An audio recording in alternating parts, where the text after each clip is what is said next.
আজান যখন হয় আজানের জবাব দেওয়া, আজানের জবাব দিতে যাইও আমরা কত ভুল করি। আল্লাহু আকবার, আল্লাহু আকবার। আপনারা কি বলবেন? আশহাদু আল্লা ইলাহা ইল্লাল্লাহ। আমরা কি বলবো? আশহাদু আন্না মুহাম্মাদার রাসূলুল্লাহ। আপনারা কি বলবেন?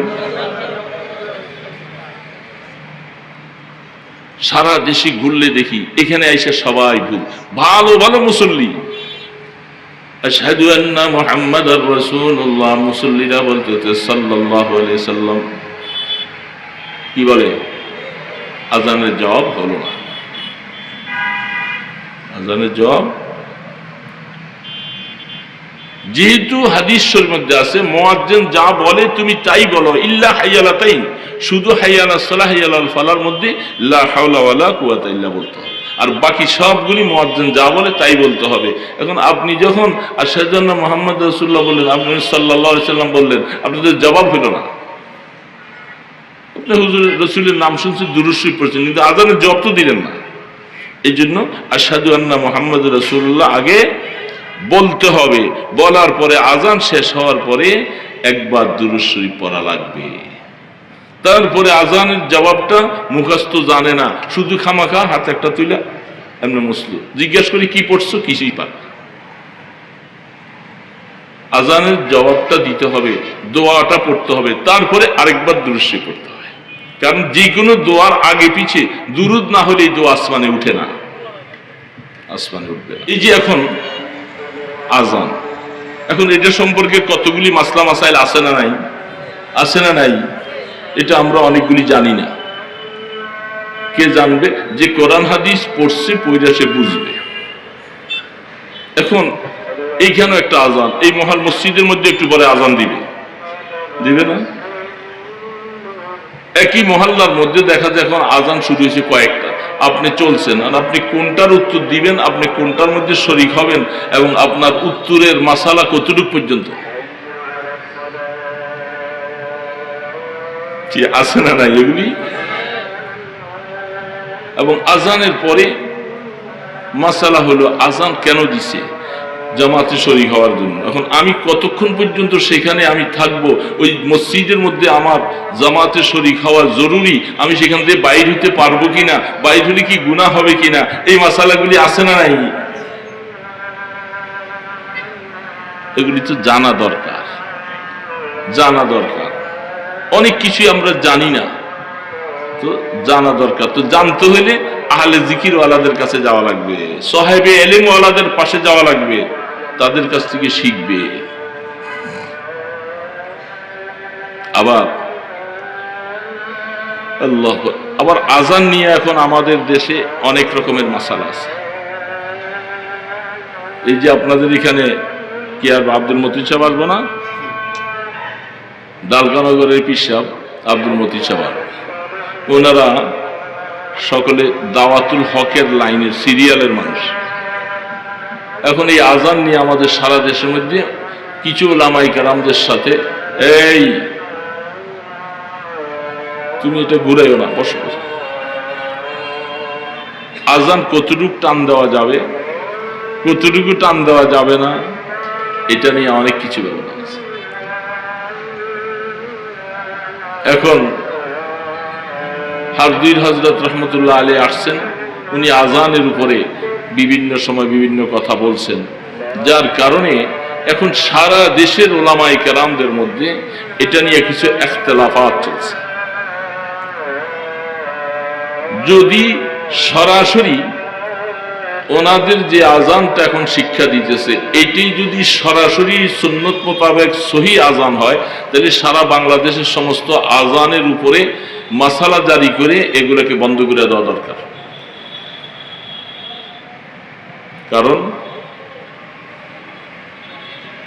কারণ দাওয়াতুল হকের পক্ষ থেকে আজান শিখানো হইতেছে, আজান কিভাবে দিবে শিখাইতেছে না, শিখান নাই।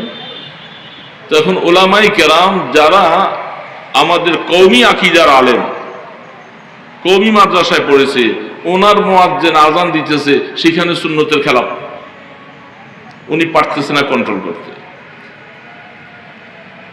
সারা দেশের সমস্ত কওমি ওলামায়ে কেরামদের মধ্যে থেকে কনফারেন্স করে বড় বড়দেরকে বসাইয়া বাংলাদেশের প্রত্যেকটা মসজিদে সুন্নত তরিকার আজান কোনটা হবে এটার উপরে মাসালা নিয়ে আইসা এটা আগে ইস্তেফতা করা এটা সায়েজায় হওয়া দরকার যে আসল তরিকার আজান এটা হবে, এটা সুন্নত না, এটা বেদাত। তাহলে এই মাসালা আগে চালু করতে হবে। জি হুজুর।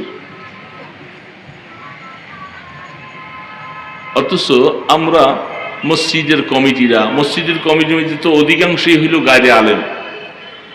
মসজিদের কমিটিরা আলেম না, কিন্তু সমাজপতি, সমাজের টাকা পয়সা অনেক কিছু আছে, কিন্তু ওনারা এলেম জানে না।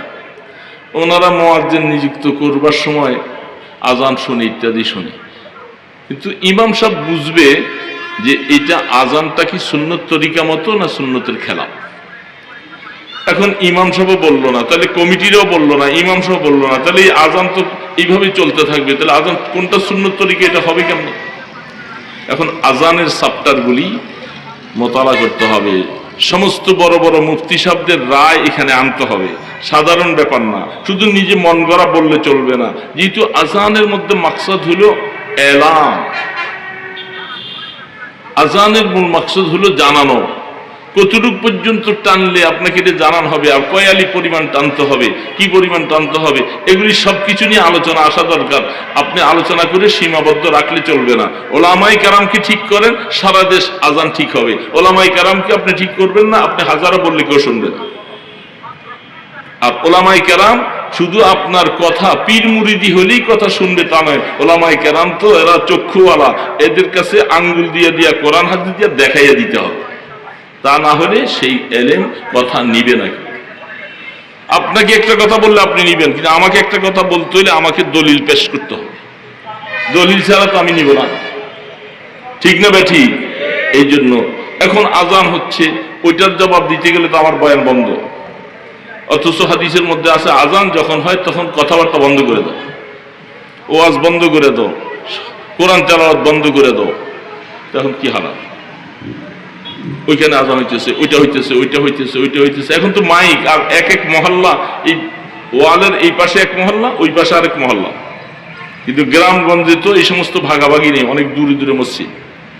এখন আপনি কোনটার সময় চুপ হইয়া থাকবেন আর কয়বার চুপ হইয়া থাকবেন? তাহলে আপনার সব কাজ তো এমনি বন্ধ হয়ে থাকবে। এই বেচারায় দিছে 5 মিনিট পরে, ও দিবে আবার 10 মিনিট পরে, ওই দিবে আবার 15 মিনিট পরে। তো সবার বেলায় সব বন্ধ থাকতে থাকতে আমার কাম শেষ।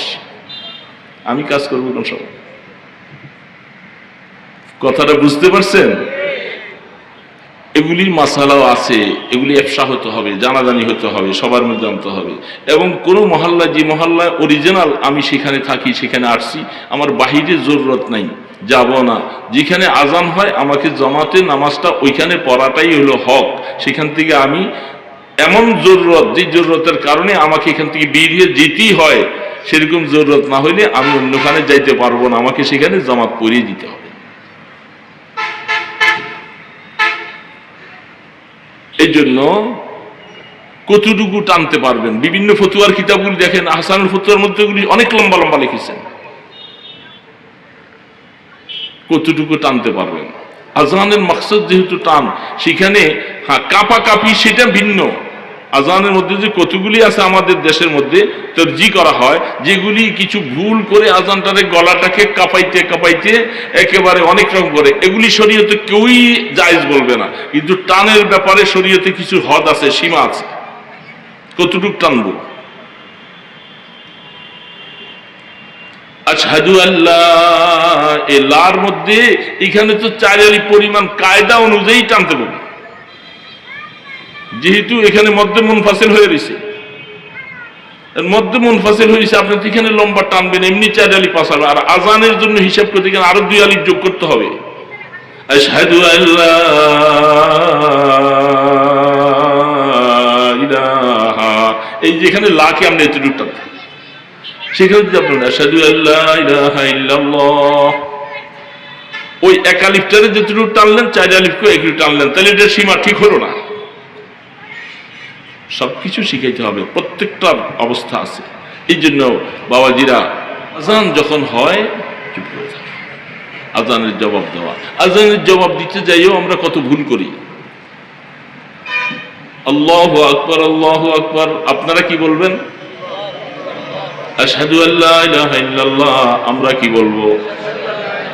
আশহাদু আন্না মুহাম্মাদার রাসূলুল্লাহ। আপনারা কি বলবেন? সারা দেশে ঘুরলে দেখি এখানে আইসা সবাই ভুল। ভালো ভালো মুসল্লি আশহাদু আন্না মুহাম্মাদার রাসূলুল্লাহ, মুসল্লিরা বলতে সাল্লাল্লাহু আলাইহি সাল্লাম। কি বলে? আজানের জবাব হলো না। আজানের জবাব, যেহেতু হাদিস শরীফের মধ্যে আছে মুয়াজ্জিন যা বলে তুমি তাই বলো, ইল্লা হাইয়ালাতাইন, শুধু হাইয়ালাস সালাহ হাইয়ালাল ফালার মধ্যে লা হাওলা ওয়ালা কুওয়াতা ইল্লা বলতে হবে, আর বাকি সবগুলি মুয়াজ্জিন যা বলে তাই বলতে হবে। এখন আপনি যখন আশহাদু আন্না মুহাম্মাদ রাসূলুল্লাহ বললেন, আপনি সাল্লাল্লাহু আলাইহি সাল্লাম বললেন, আপনাদের জবাব হলো না। আপনি হুজুর রাসূলের নাম শুনছেন, দুরূদ শরীফ পড়ছেন, কিন্তু আজানের জবাব তো দিলেন না। এই জন্য আশহাদু আন্না মুহাম্মাদ রাসূলুল্লাহ আগে বলতে হবে, বলার পরে আজান শেষ হওয়ার পরে একবার দুরূদ শরীফ পড়া লাগবে। তারপরে আজানের জবাবটা মুখস্থ জানে না, শুধু খামাখা হাতে একটা তুইলা এমনি মুসলু জিজ্ঞাসা করি কি পড়ছো, কিছুই পার। আজানের জবাবটা দিতে হবে, দোয়াটা পড়তে হবে, তারপরে আরেকবার দুরূদ শরীফ পড়তে হবে। কারণ যে কোনো দোয়ার আগে পিছে দুরূদ না হলে দোয়া আসমানে উঠে না, আসমানে উঠবে না, দুরূদের সিল থাকা লাগবে। এই জন্য বাবাজিরা, যাই হোক, এখন আজান হবে।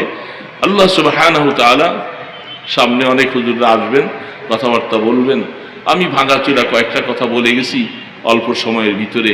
আল্লাহ সুবহানাহু ওয়া তাআলা আমাদেরকে আলেম ওলামাদের সান্নিধ্যে গিয়ে দিন শিখে শিখে এই অনুযায়ী আমল করার তৌফিক দান করেন। ওয়া মা আলাইনা ইল্লাল বালাগ। আসসালামু আলাইকুম ওয়া রাহমাতুল্লাহি ওয়া বারাকাতুহু।